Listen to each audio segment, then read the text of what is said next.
Hello everyone, welcome back to EduALE 2.0 Plus 2 Computer Application Examine. ഫസ്റ്റത്തെ 4 chapters ഏറ്റവും ചുരുങ്ങിയ രീതിയിൽ എത്ര വേഗം പഠിച്ചെടുക്കാം എന്നുള്ളൊരു വീഡിയോ ആണിത്. 4 ചാപ്റ്റേഴ്സും നമ്മളിതിൽ ഡിസ്കസ് ചെയ്യുന്നുണ്ട്.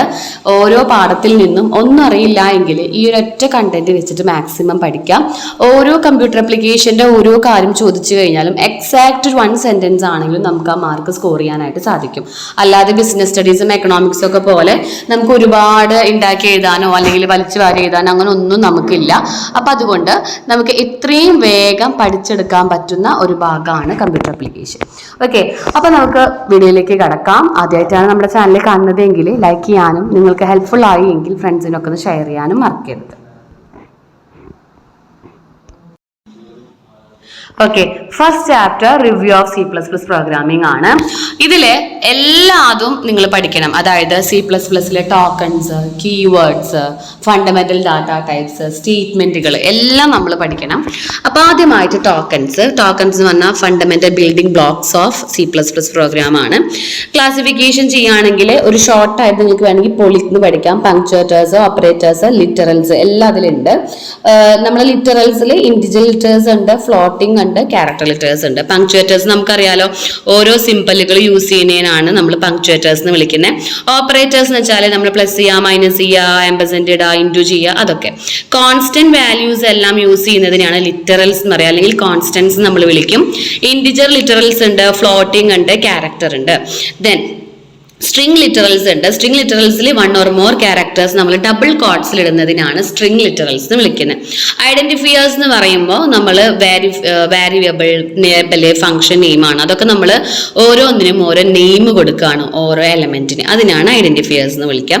ഇതൊക്കെ നമ്മൾ +1 പഠിച്ചതാണ്. കീവേഡ്സ് എന്ന് പറഞ്ഞാൽ ഇറ്റ് ഈസ് ഓൾറെഡി റിസർവ്ഡ് ആയിട്ട് നമ്മുടെ C++ പ്രോഗ്രാമിൽ ഉള്ളതാണ്, കമ്പൈലർ ആയിട്ട്. Example float, if, break, switch. Then fundamental data types വളരെ ഇമ്പോർട്ടൻ്റ് ആണ്, എല്ലാ ക്വസ്റ്റ്യൻ പേപ്പറിലും കണ്ടുവരാറുള്ളതാണ്. അപ്പോൾ ഫണ്ടമെന്റൽ ഡാറ്റ ടൈപ്സ് എന്ന് പറയുമ്പോൾ void, character, integer, float, double, ഇതെല്ലാം എന്തിനു യൂസ് ചെയ്യുന്നു എന്നും അതിൻ്റെ മെമ്മറിയും പഠിക്കണം. വിത്ത് എക്സാമ്പിൾ പഠിക്കുകയാണെങ്കിൽ ഏറ്റവും നല്ലതാണ്. വോയിഡ് എന്ന് പറഞ്ഞാൽ എംപ്റ്റി ഡാറ്റയാണ്, 0 ആണ്, മെമ്മറി ഇല്ല. എക്സാമ്പിൾസ് നമുക്ക് എംപ്റ്റി ആണ്, അതുപോലെ കാലിയായിട്ട് ഇതുപോലെ ബ്ലാങ്ക് ആയിട്ടായിരിക്കും എൻ്റെ ആൻസർ വരിക.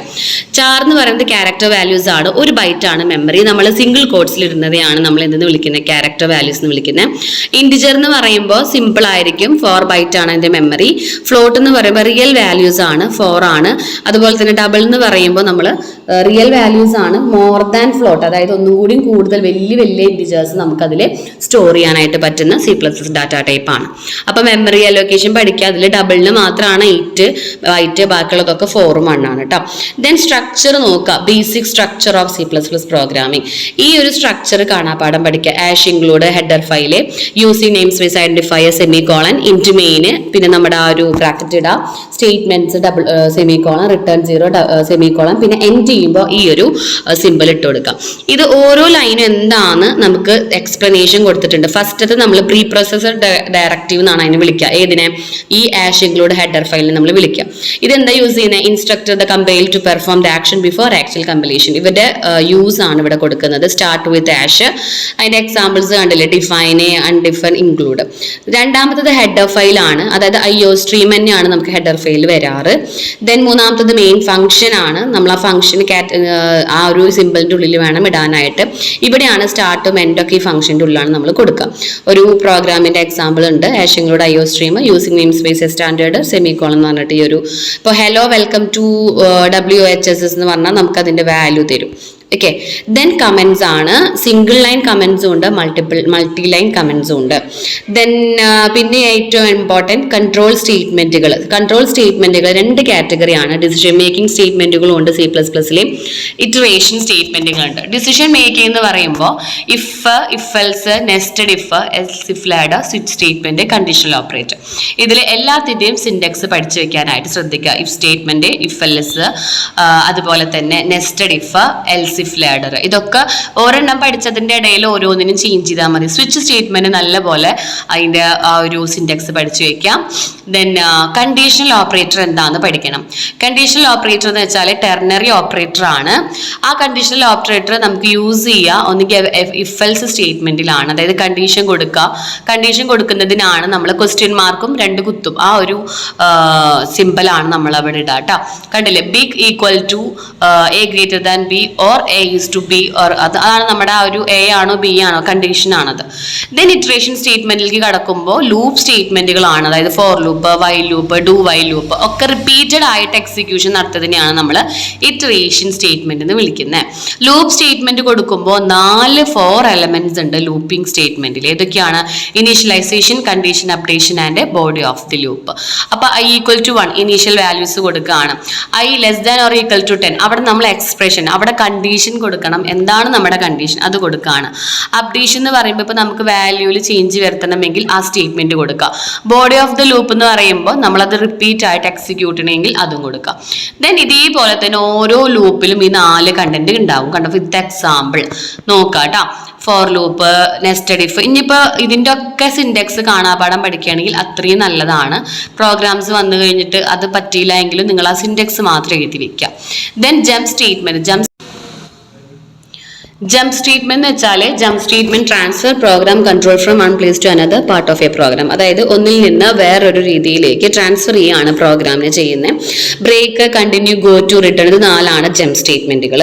ബ്രേക്ക് എന്തിനാണ് യൂസ് ചെയ്യുന്നത്? നമുക്ക് terminate, loop or switch statement, ഒരു സ്റ്റേറ്റ്മെന്റിൽ നിന്ന് നമുക്ക് ടെർമിനേറ്റ് ചെയ്യാൻ. കണ്ടിന്യൂ എന്തിനാണ്? സ്കിപ്പ് ചെയ്യാനാണ് യൂസ് ചെയ്യുന്നത്.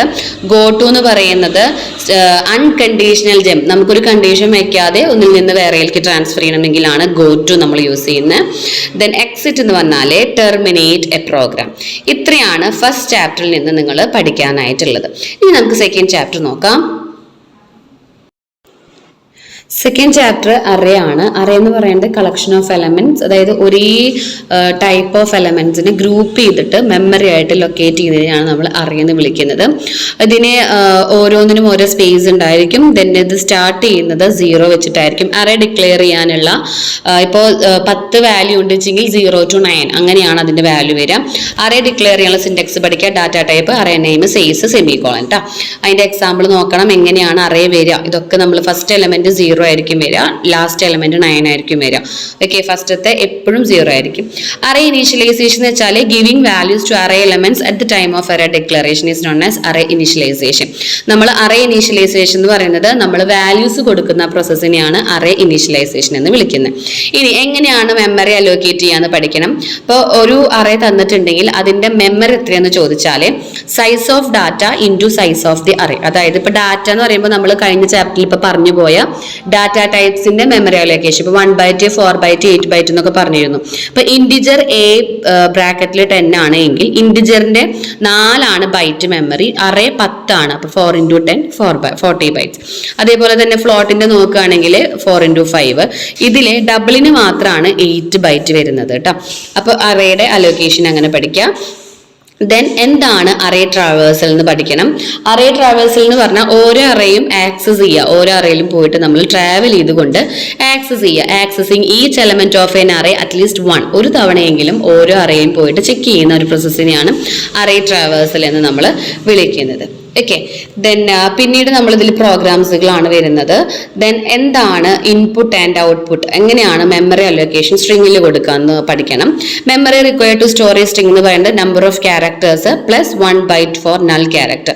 ഒന്ന് അതിൻ്റെ കൂടെ കൂട്ടിക്കഴിഞ്ഞാലാണ് നമുക്ക് അതിൻ്റെ സ്ട്രിംഗ് വാല്യൂസിൻ്റെ മെമ്മറി വരുന്നത്. അതിന് input and output operations use ചെയ്യുന്നുണ്ട്. ഇൻപുട്ട് നമ്മൾ എങ്ങനെ ഓപ്പറേറ്റ് ചെയ്യുക? സി, ഇന്ന്, പിന്നെ 2 നമ്മുടെ മറ്റേ ഗ്രേറ്റർ ദാൻ ലെസ് ദാൻ്റെ ആ ഒരു ചിഹ്നം ഇട്ട് കൊടുക്കുക കേട്ടോ. ദെൻ ഗെറ്റ് ഫംഗ്ഷനും അതുപോലെ തന്നെ പുട്ട് ഫംഗ്ഷനും. ഗെറ്റ് ഫംഗ്ഷൻ എന്ന് പറയുമ്പോൾ it is useful to input string containing white space. അതായത് ഇൻപുട്ട് കണ്ടെയ്ൻ ചെയ്യുന്നതിനാണ് നമ്മൾ ഗെറ്റ്സ് ഫംഗ്ഷൻ യൂസ് ചെയ്യുന്നത്. അതിന്റെ ഹെഡർ ഫയൽ പഠിക്കുക കേട്ടോ. CSTDIO ആണ് ഹെഡർ ഫയൽ. അതിന്റെ സിൻഡെക്സ് പഠിക്കുക. ഗെറ്റ്സ് എന്ന് പറഞ്ഞിട്ട് അതിന്റെ ഉള്ളിൽ നമ്മൾ നെയിമും കൊടുക്കുക, സ്ട്രിങ്ങും കൊടുക്കുക. പുട്ട്സ് എന്ന് പറയുമ്പോൾ സ്ട്രിംഗ് ഡാറ്റ സ്റ്റാൻഡേർഡ് ഔട്ട്പുട്ട് ഡിവൈസിൽ ഡിസ്പ്ലേ ചെയ്യാം. ഗെറ്റ് എന്ന് പറഞ്ഞാൽ ഇൻപുട്ട് ചെയ്യാനേ, പുട്സ് ഫംഗ്ഷൻ എന്ന് വെച്ചാൽ ഔട്ട്പുട്ട് നമുക്ക് കാണാൻ വേണ്ടി ഡിസ്പ്ലേ ചെയ്യാൻ. ഇത്രയാണ് നമ്മൾ സെക്കൻഡ് ചാപ്റ്ററിൽ പഠിക്കാനായിട്ടുള്ളത്. അപ്പോൾ അറേ എന്താണ്, അറേ ട്രാവേഴ്സൽ എന്താണ്, അതുപോലെ ഗെറ്റും പുട്ടും അത് രണ്ടുമാണ് ഏറ്റവും മെയിൻ. അതേപോലെ മെമ്മറി അലോക്കേഷൻ എത്രയാണെന്നും കൂടി നമ്മൾ ഇതിൽ അറിഞ്ഞിരിക്കണം. ഓക്കെ, ചെറിയൊരു ചാപ്റ്റർ ആണ്, ഇതിൽ ഇത്ര മാത്രം നമ്മൾ അറിഞ്ഞാൽ മതി. 2-3 കാര്യങ്ങൾ മാത്രം അറിഞ്ഞാൽ ഈ ചാപ്റ്റർ ഇത്രയും വേഗം കഴിയും, അധികം ടൈം ഒന്നും എടുക്കില്ല. ഇനി നമുക്ക് തേർഡ് ചാപ്റ്ററിലേക്ക് കടക്കാം. തേർഡ് ചാപ്റ്റർ ഫങ്ഷൻസ് ആണ്. ഫങ്ഷൻസ് എന്ന് പറയുമ്പോൾ നമ്മൾ C++ൽ യൂസ് ചെയ്യുന്ന ഫങ്ഷൻസ് തന്നെയാണ്. അതിന് മുന്നേ നമ്മൾ അറിയേണ്ടത് എന്താണ് മോഡുലാർ പ്രോഗ്രാമിംഗ്. അതായത് വലിയ വലിയ പ്രോഗ്രാമുകളെ കുഞ്ഞു കുഞ്ഞു പ്രോഗ്രാമായിട്ട് ഡിവൈഡ് ചെയ്യുന്നതിനാണ് മോഡുലാർ പ്രോഗ്രാമിംഗ് വിളിക്കുന്നത്. അതിന്റെ മെറിറ്റ് എന്തായിരിക്കും? സൈസ് റെഡ്യൂസ് ചെയ്യാം, പ്രോഗ്രാമിംഗിന്റെ കോംപ്ലക്സിറ്റി കുറയ്ക്കാം, എറേഴ്സ് വരാനുള്ള ചാൻസ് കുറയ്ക്കാം, യൂസ് ചെയ്യാൻ നമുക്ക് എളുപ്പമായിരിക്കും അല്ലേ. ഡീമെറിറ്റ് എന്തായിരിക്കും? നമ്മൾ ബ്രേക്കിംഗ് ഡൗൺ, നമ്മൾ ഈ എന്താ പറയുക, ഓരോന്നും ഇങ്ങനെ ബ്രേക്ക് ചെയ്യുമ്പോൾ നല്ല രീതിയിൽ ബ്രേക്ക് ചെയ്തില്ല എങ്കിൽ നമുക്ക് എന്തിരിക്കും, ഭയങ്കര പ്രോബ്ലംസ് വരാൻ ചാൻസ് ഉണ്ട്. സബ് പ്രോഗ്രാം എല്ലാം ഒറ്റപ്പെട്ടിട്ടായിരിക്കും കിടക്കുന്നുണ്ടാവാം. അത് പഠിക്കുക, വളരെ ഇമ്പോർട്ടൻ്റ് ആണ്. ദെൻ ഫങ്ഷൻസ് എന്താണ്? 2 തരം ഫങ്ഷൻസ് ഉണ്ട്. പ്രീ ഡിഫൈൻഡ് ഫങ്ഷൻസും അല്ലെങ്കിൽ built in functions, user defined functions. ഏറ്റവും ഇമ്പോർട്ടൻസ് നമ്മുടെ ബിൽറ്റ് ഇൻ ഫങ്ഷൻ ആണ് കേട്ടോ. ബിൽറ്റ് ഇൻ ഫങ്ഷൻ ആണ് പഠിക്കേണ്ടത്. ഇതാണ് നന്നായി പഠിക്കേണ്ടത്. ബിൽറ്റ് ഇൻ ഫങ്ഷൻസ് എന്ന് പറയുമ്പോൾ നമുക്കൊരു 5 എണ്ണം ഉണ്ട്. കൺസോൾ ഫങ്ഷൻസ് ഉണ്ട്, സ്ട്രീം ഫങ്ഷൻസ് ഉണ്ട്, സ്ട്രിങ് ഫങ്ഷൻസ് ഉണ്ട്, മാത്തമെറ്റിക്കൽ ഫങ്ഷൻസ് ഉണ്ട്, ക്യാരക്ടർ ഫങ്ഷൻ ഉണ്ട്. എല്ലാതും ഇതേപോലെ ഒറ്റ രീതിയിൽ നോക്കുക. കൺസോൾ ഫങ്ഷൻ ഗെറ്റ് ചാറും പുട്ട് ചാറും ഉള്ളൂ. സ്ട്രീം ഫങ്ഷൻ ഇൻപുട്ട് ഫങ്ഷൻ ഉണ്ട്, ഔട്ട്പുട്ട് ഫങ്ഷൻ ഉണ്ട്. String function strlen, xln, copy, length, അതുപോലെ തന്നെ MPI എല്ലാതും പഠിക്കണം. അതിന്റെ ആ ഒരു സിമ്പിൾ ഇട്ട് എഴുതാം. മാത്തമെറ്റിക്കൽ ഫങ്ഷൻസ് എന്ന് പറയുമ്പോൾ ആബ്സല്യൂട്ട്, സ്ക്വയർ റൂട്ട്, പവർ, ഇത് 3 കണ്ടുപിടിക്കാനുള്ളതാണ്. ക്യാരക്ടർ അപ്പർ കേസിലേക്ക് ലോവർ കേസിലേക്ക്, ആൽഫ ആവാൻ, ഡിജിറ്റ് ആവാൻ, അപ്പർ ടു ലോവർ ഒക്കെ ആവാനാണ് യൂസ് ചെയ്യുന്നത്. അപ്പോൾ ഓരോന്നും പഠിക്കാം. കൺസോൾ ഫങ്ഷൻസ് ഗെറ്റ് ചാർ അതെന്തിനാണ്? ഇൻപുട്ട് ഒരു ക്യാരക്ടർ, അതിന്റെ ഹെഡർ ഫയൽ പഠിക്കുക, സിൻഡെക്സ് പഠിക്കുക. പുട്ട് ചാർ എന്തിനാണ്? ഡിസ്പ്ലേ ക്യാരക്ടർ, അതിന്റെ ഹെഡർ ഫയൽ പഠിക്കുക, സിൻഡെക്സ് പഠിക്കുക. ദെൻ സ്ട്രീം ഫംഗ്ഷനിലേക്ക് വരുമ്പോൾ ഇൻപുട്ട് ഫംഗ്ഷൻസ് ആണ് ഗെറ്റും ഗെറ്റ് ലൈനും. ഗെറ്റ് എന്തിനാണ്? നമുക്ക് സ്ട്രീം ഓഫ് ക്യാരക്ടേഴ്സ് ഇൻപുട്ട് ചെയ്യാൻ, അതിന്റെ ഹെഡർ ഫയൽ പഠിക്കാം. ദെൻ ഗെറ്റ് ലൈൻ എന്തിനാണ്? ഒരു സ്ട്രിങ് ഇൻപുട്ട് ചെയ്യാൻ, അതിന്റെ ഹെഡർ ഫയൽ പഠിക്കാം. ഔട്ട്പുട്ട് ഫംഗ്ഷൻസ് പുട്ടും റൈറ്റ് ആണ് വരുന്നത്, അതിന്റെ സിൻഡെക്സും എന്തിന് ഡിസ്പ്ലേ ചെയ്യുന്നത് പഠിക്കാം. സ്ട്രിങ് ഫംഗ്ഷൻസ് strlen എന്ന് പറയുന്നത് ലെങ്ത് ഓഫ് ദി സ്ട്രിങ് അറിയാൻ, അതിന്റെ ഹെഡർ ഫയൽ പഠിക്കുക, സിൻഡെക്സ് പഠിക്കുക. കോപ്പി ചെയ്യാനാണ് strcpy, അതിന്റെ ഹെഡർ ഫയൽ പഠിക്കുക, സിൻഡെക്സ് പഠിക്കുക. ദെൻ strcat എന്ന് പറഞ്ഞിട്ടുണ്ടെങ്കിൽ നമുക്ക് ഒരു സ്ട്രിങ്ങിൽ നിന്ന് വേറൊരു സ്ട്രിങ്ങിലേക്ക് ജോയിൻ ചെയ്യാൻ വേണ്ടിയിട്ടാണ് കാറ്റ് യൂസ് ചെയ്യുന്നത്, അതിന്റെ ഹെഡർ ഫയലും ഇതും പഠിക്കാം. CMP എന്ന് പറയുന്നത് compare to string without ignoring cases, 2 എണ്ണം കമ്പയർ ചെയ്യാനാണ്. MPI എന്ന് വെച്ചത് compare to string ignoring cases, അവിടെ ഇഗ്നോർ ചെയ്യാണ്ട് ഇവിടെ ഇഗ്നോർ ചെയ്തിട്ട്. മാത്തമെറ്റിക്കൽ ഫംഗ്ഷൻസ് ആബ്സല്യൂട്ട് കാണാനേ, സ്ക്വയർ റൂട്ട് കാണാനേ, ദെൻ പവർ കാണാനേ. ക്യാരക്ടർ ഫംഗ്ഷൻസ് എന്ന് പറയുമ്പോൾ ഈസ് അപ്പർ, അതായത് അപ്പർ കേസ് ആണോ എന്നറിയാൻ, തന്നിരിക്കുന്ന വാല്യൂ ലോവർ കേസ് ആണോ എന്നറിയാം.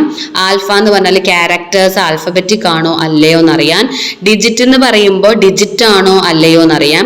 ആൽനം എന്ന് പറയുന്നത് ആൽഫ ന്യൂമറിക് ആണോ അല്ലയോ എന്നറിയാൻ. അപ്പൊ ഇതിന്റെ ഒക്കെ ഹെഡർ ഫയലും സിൻഡെക്സും നോക്കാം. ടു അപ്പർ എന്ന് പറഞ്ഞാൽ തന്നിരിക്കുകയാണ് അപ്പർ കേസിലേക്ക് മാറ്റാൻ. ടു ലോവർ എന്ന് പറഞ്ഞാൽ എന്തായിരിക്കും?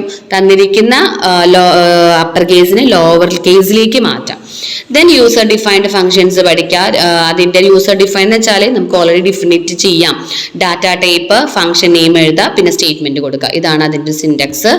ദെൻ പിന്നീട് ഈ ചാപ്റ്ററിൽ പഠിക്കാനുള്ളത് ഫംഗ്ഷൻ പ്രോട്ടോടൈപ്പ് എന്താണ്, അതായത് ഇത് ഡിക്ലെയർ ചെയ്യാനാണ്, അതായത് കമ്പൈലറിനോട് പറയാണ് ഒരു ഫംഗ്ഷന്റെ നെയിം, അതിന്റെ റിട്ടേൺ ടൈപ്പ്, അതിന്റെ നമ്പർ, ആർഗ്യുമെന്റ്, അതൊക്കെ നമ്മൾ ഫംഗ്ഷനോട് പറയാണ്. എന്തെന്ന്? ഇതൊക്കെയാണ് കാര്യങ്ങൾ എന്ന് പറഞ്ഞു കൊടുക്കുന്നതിനെയാണ് ഫംഗ്ഷൻ പ്രോട്ടോടൈപ്പ് എന്ന് വിളിക്കുന്നത്. പിന്നെ കോൾ ബൈ വാല്യൂ മെത്തേഡും കോൾ ബൈ റെഫ് മെത്തേഡും നമ്മൾ ഡിഫറൻസ് പഠിക്കുക. കോൾ ബൈ വാല്യൂ മെത്തേഡ് എന്ന് പറഞ്ഞിട്ടുണ്ടെങ്കിൽ a copy of the actual argument is passed to the function. Call by റെഫിലോ അവിടെ ആക്ച്വൽ ആർഗ്യുമെന്റ് ആണ് നമ്മൾ കൊടുക്കുന്നത്, ഇവിടെ നമ്മൾ കോപ്പിയാണ് കൊടുക്കുന്നത് കോൾ ബൈ വാല്യൂല്. കോൾ ബൈ റെഫില് നമ്മൾ ആക്ച്വൽ ആർഗ്യുമെന്റ് ആണ് ആർക്ക് കൊടുക്കുന്നത്? ഫംഗ്ഷന് കൊടുക്കുന്നത്.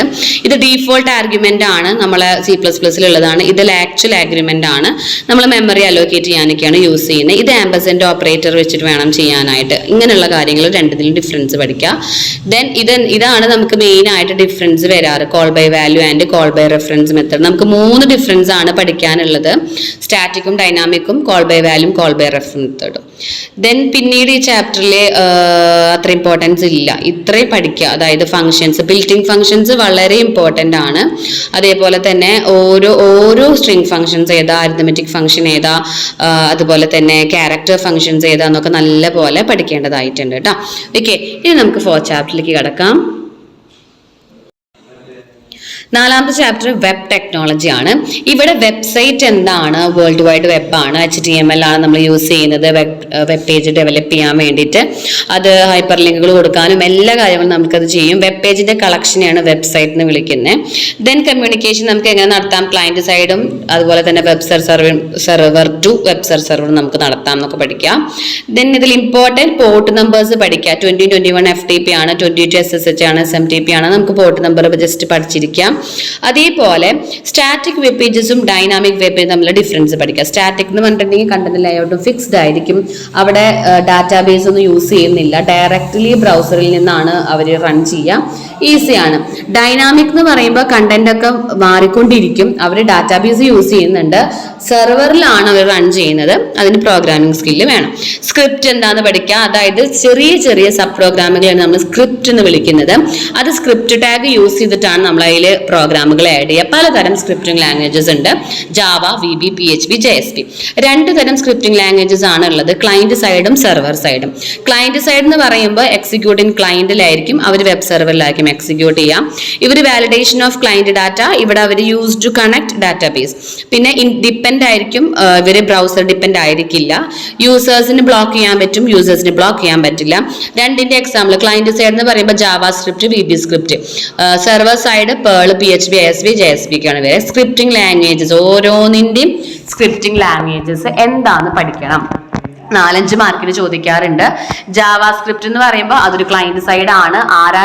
നെറ്റ്സ്കേപ്പ് നാവിഗേറ്റർ ആണ് ഡെവലപ്പ് ചെയ്തത്, വെബ് ബ്രൗസറിലാണ് അതിന്റെ എക്സ്റ്റൻഷൻ. എല്ലാത്തിനും ഇങ്ങനെ 4-5 സെന്റൻസ് പഠിച്ചാൽ മതി. Ajax, VB script, PHP, ISP, ഇതൊക്കെ അങ്ങനെ, JSP, CSS ഇല്ല, JSP വരെ. അപ്പൊ ഏതെങ്കിലും ഒരു 4 സ്ക്രിപ്റ്റിംഗ് ലാംഗ്വേജസിനെ കുറിച്ച് ഇതുപോലെ 4 സെന്റൻസ് എങ്കിലും അറിയണം. പിന്നെ എന്താണ് CSS, കാസ്കാഡിംഗ് സ്റ്റൈൽ ഷീറ്റ്. ഇതെന്തിനാന്ന് വെച്ചാല് ലാംഗ്വേജ്, ഇതൊരു ലാംഗ്വേജ് ആണ്, അത് നമ്മൾ യൂസ് ചെയ്യുന്നത് വെബ് പേജിന്റെ സ്റ്റൈലുകൾ കൊടുക്കാനായിട്ട്. ഇപ്പൊ നമ്മൾ ക്രിയേറ്റ് ചെയ്യുന്ന വെബ് പേജിന് നല്ല കളർ കൊടുക്കണം, നല്ല ടെക്സ്റ്റ് കൊടുക്കണം, നല്ല ഫോണ്ടും ബാക്ക്ഗ്രൗണ്ടും ഇമേജസ് എല്ലാം കൊടുക്കണം എന്നുണ്ടെങ്കിൽ നമ്മൾ യൂസ് ചെയ്യുന്ന ലാംഗ്വേജ് ആണ് CSS. അത് നമുക്ക് ഇംപ്ലിമെന്റ് ചെയ്യണമെങ്കിൽ 3 വഴി: ഇൻലൈന്, എംബഡഡ്, ലിങ്ക്ഡ്. ഇൻലൈൻ എന്ന് പറഞ്ഞിട്ടുണ്ടെങ്കിൽ നമുക്ക് ഓരോ ടാഗിന് കൊടുക്കാൻ പറ്റും. എംബഡഡ് എന്ന് പറഞ്ഞിട്ടുണ്ടെങ്കിൽ നമുക്ക് ആ ഒരു കോഡ് ഹെഡ് ടാഗിന്റെ ഉള്ളിലാണ് കൊടുക്കാൻ പറ്റുക. ലിങ്ക്ഡ് എന്ന് പറഞ്ഞാൽ നമ്മൾ എക്സ്റ്റേണൽ ഫയൽ പുറത്തുനിന്ന് കൊടുത്തിട്ട് വേണം വെബ് പേജിൽ അറ്റാച്ച് ചെയ്ത് കൊടുക്കാൻ. ഇങ്ങനെ കൊടുക്കുമ്പോൾ CSS കൊടുക്കുമ്പോൾ വെബ് പേജിന്റെ സൈസ് കുറയ്ക്കാൻ പറ്റും, നല്ല രീതിയിൽ ഹാൻഡിൽ ചെയ്യാനും പറ്റും. അപ്പൊ എന്താണ് CSS എന്ന് പഠിച്ചത്, ഇത് മാത്രം പഠിച്ചാൽ മതി.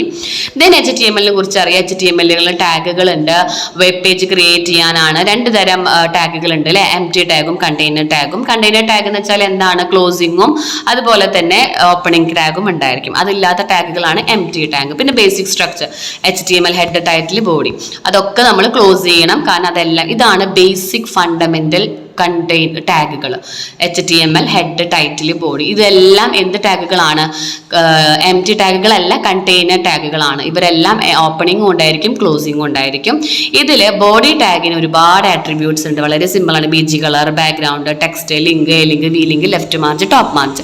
ഇതിൽ BG കളർ, ബാക്ക്ഗ്രൗണ്ട് കളർ കൊടുക്കാം, ബാക്ക്ഗ്രൗണ്ട് ഇമേജ് കൊടുക്കാം, ടെക്സ്റ്റ് നമുക്ക് ടെക്സ്റ്റ് എങ്ങനെ കൊടുക്കണം എന്നറിയാം, അതിന്റെ കളർ. ലിങ്ക് എന്ന് പറഞ്ഞാൽ നമുക്ക് കാണാൻ പറ്റാത്ത ലിങ്കുകൾ കൊടുക്കാം. ഡിഫോൾട്ട് കളർ ബ്ലൂ ആയിരിക്കും അതിന്റെ. ലിങ്ക് എന്ന് പറഞ്ഞിട്ടുണ്ടെങ്കിൽ കളർ ഗ്രീൻ ആയിരിക്കും, ആക്റ്റീവ് ലിങ്ക് കൊടുക്കാം. വിസിറ്റ് ചെയ്തിരിക്കുന്ന ലിങ്ക് നോക്കണമെങ്കിൽ V ലിങ്ക്. പിന്നെ മാർജിന്റെ ടൈപ്പും ടോപ്പ് മാർജിനൊക്കെ എത്ര വേണമെന്ന് കൊടുക്കാം. ദെൻ അതർ ടാഗുകൾ ഉണ്ട്, പാരഗ്രാഫ്, അതുപോലെ തന്നെ ബ്രേക്ക് ചെയ്യാനേ, അതുപോലെ തന്നെ ഹൊറിസോണ്ടൽ ലൈൻ കൊടുക്കാനേ. അതിന്റെ ഒരു ആട്രിബ്യൂട്ട്സ് നോക്കുക. സെന്റർ ടാഗ് ഉണ്ട്, നമ്മൾ കണ്ടന്റ് ഒക്കെ സെന്ററിൽ പോകണമെന്നുണ്ടെങ്കിൽ.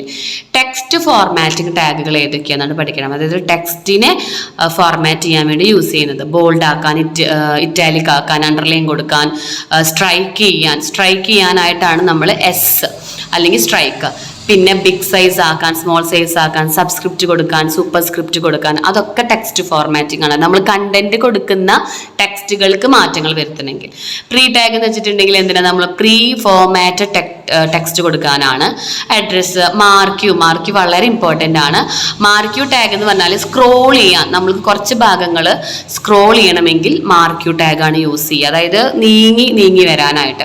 അതിനും കുറേ അട്രിബ്യൂട്ട് ഉണ്ട്. ഹൈറ്റ്, വിഡ്ത്ത്, സ്പേസ്, സ്ക്രോൾ, എത്രത്തോളം സ്ക്രോൾ ചെയ്യണം, അതിന് എത്രത്തോളം ബിഹേവിയർ, ലൂപ്പ്, ഡയറക്ഷൻ, ഏത് ഡയറക്ഷനിലേക്ക് സ്ക്രോൾ ചെയ്യണം, എത്രത്തോളം ഹൈറ്റ് വേണം, വിഡ്ത്ത് വേണം, സ്പേസ് ഇട്ട് കൊടുക്കണം, അങ്ങനെയുള്ള കാര്യങ്ങളൊക്കെയാണ് നമ്മൾ മാർക്യൂടെ ആട്രിബ്യൂട്ട്സിൽ വരിക. ഡിവ് എന്ന് പറഞ്ഞിട്ടുണ്ടെങ്കിൽ ഡിവൈഡ് ചെയ്യാൻ, സെക്ഷനുകൾ 2-3 സെക്ഷൻ ആക്കാൻ. ഫോണ്ട് എന്ന് പറഞ്ഞാൽ നമ്മൾ കൊടുക്കുന്ന ഫോണ്ടിന്റെ different types, face, size, colour, അതൊക്കെ ഇതിൻ്റെ ആട്രിബ്യൂട്ട്സ്. പിന്നെ സ്പെഷ്യൽ ക്യാരക്ടേഴ്സ് ഉണ്ട്, അത് ജസ്റ്റ് ഒന്ന് നോക്കിയാൽ മതിയാവും. പിന്നെ എങ്ങനെ IMG ഇമേജ് കൊടുക്കാം, വെബ് പേജിൽ ഇമേജ് കൊടുക്കാൻ IMG ടാഗ്, അതിൻ്റെ ആട്രിബ്യൂട്ട് നോക്കണം. SRC, align, width, height, alt, V space and H space. ഇത്രയാണ് ഇമ്പോർട്ടൻ്റ് ആയിട്ട് നമ്മൾ പഠിക്കേണ്ട ടാഗുകളും അവരുടെ ആട്രിബ്യൂട്ടും. ബോഡിയുടെയും ടെക്സ്റ്റ് ഫോർമാറ്റിംഗ് ടാഗുകൾ പഠിക്കുക. അതേപോലെ തന്നെ മാർക്യൂടെ ആട്രിബ്യൂട്ട്സ് പഠിക്കണം, വളരെ ഇമ്പോർട്ടൻ്റ് ആണ്. HTML-ൻ്റെയും മെയിൻ ആയിട്ടുള്ള ടാഗുകളും പഠിക്കണം. ഇത്രയും ഈ ഒരു ചാപ്റ്ററിൽ നിന്ന് പഠിക്കുക. അപ്പം നല്ല പോലെ പഠിക്കാനുള്ളൊരു ചാപ്റ്ററാണ് 4th ചാപ്റ്റർ.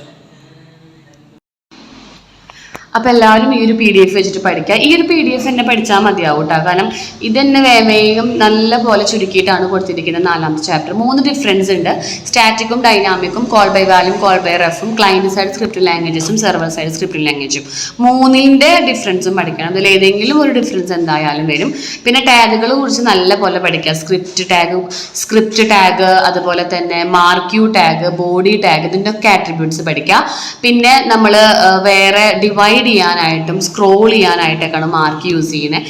ഡിവൈഡ് ചെയ്യാൻ ഡിവ് ടാഗ്, ഇതൊക്കെ നല്ലപോലെ പഠിക്കുക കേട്ടോ. അപ്പോൾ നിങ്ങൾക്ക് വീഡിയോ ഹെൽപ്ഫുൾ ആയെന്ന് വിചാരിക്കുന്നു. ഹെൽപ്ഫുൾ ആയെങ്കിൽ നിങ്ങൾ ഫ്രണ്ട്സിനൊക്കെ അയച്ചു കൊടുക്കുക. മാക്സിമം സപ്പോർട്ട് ചെയ്യുക. Okay, thank you.